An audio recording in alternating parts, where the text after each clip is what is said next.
Baada ya usiku wa kuamkia leo tarehe 1 mwezi wa 5 mwaka 2025 kulipotiwa kwa kuvamiwa kwa katibu wa Baraza la Maaskofu Tanzania Father Charles Kitima, kumekuwa kuna mahojiano, kumekuwa kuna mkanganyiko mwingi ambao umekuwa unatokea baina ya mashuhuda ambao walishuhudia hilo tukio wakati Father Kitima anavamiwa na kupigwa na watu ambao wasiojulikana, ndivyo. Sasa aliwahi kuwa mwanachama wa chama cha NCCR Mageuzi, ndugu James Mbatia, hii leo amezungumza na waandishi wa habari akielezea namna ambavyo Father Charles Kitima jinsi ambavyo alivyovamiwa, kwa sababu wakati tukio linatokea na yeye alikuwa ni mmoja kati ya watu ambao walikuwa katika eneo hilo. Sasa tumsikie jinsi ambavyo alikuwa anazungumza na waandishi wa habari kuhusiana na tukio ambalo lilimkuta katibu wa Baraza la Maaskofu Tanzania, namzungumzia Father Charles Kitima. Nini kilitokea?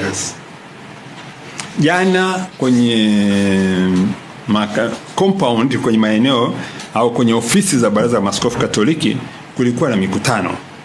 Kwa hiyo walikuwa wamealikwa watu wa aina mbalimbali. Na kweli watu walifanya kazi mpaka jioni.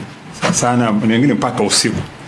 Maeneo ya Baraza la Maaskofu kuna sehemu ya watu kupata chakula, kupata vinywaji, na tunashiriki tukiwa kwenye maeneo ya baraza. Sasa Father akiwa anafanya mazungumzo na wenzake, alitoka pale akiwa anaenda maliwato haraka.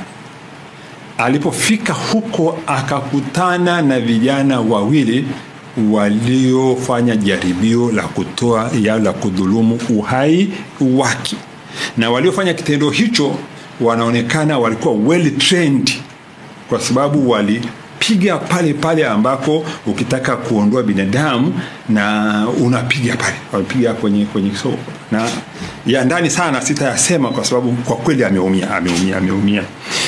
Hali yake ya kitibabu sitaisema kwa sababu ni kazi ya madaktari kuisema ili nisiweke hisia au neno la kadhaa neno jingine, lakini kwenye hali yake kwa sasa hivi bado nipende kusema ni tata kwa kweli, kwa sababu mpaka baada ya masaa 72 mpaka kati ya masaa 72 na masaa 96 kwenye maeneo yaliyoumizwa ndio tunachoweza tukasema kulikoni, hali iko hivi au iko hivi. Kwa hivyo kwa sasa yatosha kusema kwamba ameumizwa, na kuumizwa kwake sana huko na damu, amemwagika damu sana. Kuna hisia za kusema kwamba labda mambo mengine sisitoi hizo hisia, lakini niseme tu yatosha kusema kwamba aliumizwa kwenye eneo la compound ile, na hali yake kwa sasa kwa kiasi madaktari wanajitahidi kwa uwezo wao wote, na tuatie moyo zaidi madaktari wako Aga Khan na wengine waweze kushirikiana katika hali hii ya kumhudumia kwa karibu.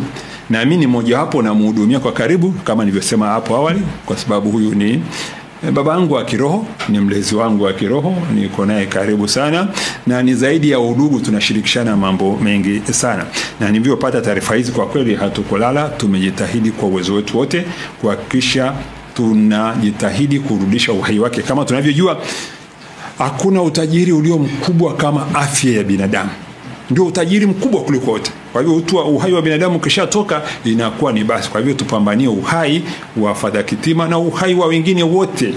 Sio kwa Father Kitima tu, wako wa Tanzania wengi sana wanaumia sasa hivi, wanapotea kwenye mazingira tatanishi yasiyoeleweka. Tutafute majawabu badala ya kukimbizana, sio mimi ni huyu ni yule, kumwaga hizi damu za Tanzania. Tutazoea hali hii. Ndio maana nimesema watanisamee sana wa Nigeria, singependa kutoa mfano huo, lakini tusitengeneze Nigeria nyingine tena.